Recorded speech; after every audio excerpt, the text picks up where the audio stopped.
উপরে এক কথা, তলে তলে আরেক কথা বলে। এটাকে আমাদের দেশে কি বলে? কি বলা হয়? রাজনীতির দুই বুনিয়াদ, দুটি নীতি তাদের সঙ্গে স্পষ্ট। এক হলো মুনাফিকের রাজনীতি, আর এক হলো সুবিধাবাদের রাজনীতি। জুলাই বিপ্লবের রক্তের উপর প্রতিষ্ঠিত নতুন বাংলাদেশে সুবিধাবাদের রাজনীতি, মুনাফিকের রাজনীতি বাংলার মানুষ সহ্য করে না। একটা গল্প শুনেছি আমরা গ্রাম বাংলায়। একজন মা, সে তার নিজের ছেলে এবং নিজের মেয়ের জামাতা সম্পর্কে মন্তব্য করতে গিয়ে বলে, আমার ছেলেটা খুব খারাপ, শুধু শাশুড়ির কথা শুনে, আর আমার মেয়ের জামাইটা খুব ভালো, কারণ সে শুধু আমার কথা শুনে। কথা শুনলে মেয়ের জামাই ভালো, আর কথা না শুনলে নিজের ছেলেও খারাপ। আজকে বিএনপির হয়েছে সেই সুবিধাবাদের রোগ। অন্তর্বর্তীকালীন সরকার প্রবর্তিত অধ্যাদেশগুলোর মধ্যে যেগুলো ক্ষমতাকে বৃদ্ধি করে সরকারের এবং সরকারের আরো নিয়ন্ত্রণ প্রতিষ্ঠা করতে সহায়তা করে, সেই সকল অধ্যাদেশগুলো বিএনপির খুব পছন্দ।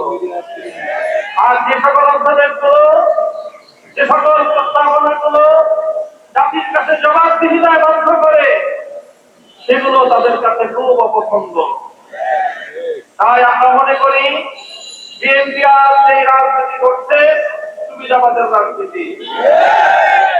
আমরা নির্বাচন পূর্ববর্তী সময়ে বিএনপির আরেকটি চরিত্র লক্ষ্য করেছি, সেটা হলো দলে দলে বিএনপি সারা দেশে গণভোটে ন্যায়ের পক্ষে ক্যাম্পেইন করেছে, কিন্তু প্রকাশ্যে সে ন্যায়ের পক্ষে কথা বলার দুঃসাহস তাদের ছিল না, সেই সৎসাহস তাদের ছিল না। এই জন্য লক্ষ জনতার সামনে বিএনপি প্রধান জনাব তারেক রহমান সাহেব গণভোটে হায়ের পক্ষে তিনি ক্যাম্পেইন করতে বাধ্য হয়েছেন। আমি জিজ্ঞাসা করি, উপরে এক কথা, তলে তলে আরেক কথা বলে। এটাকে আমাদের দেশে কি বলে? কি বলা হয়? রাজনীতির দুই বুনিয়াদ, দুটি নীতি তাদের সঙ্গে স্পষ্ট।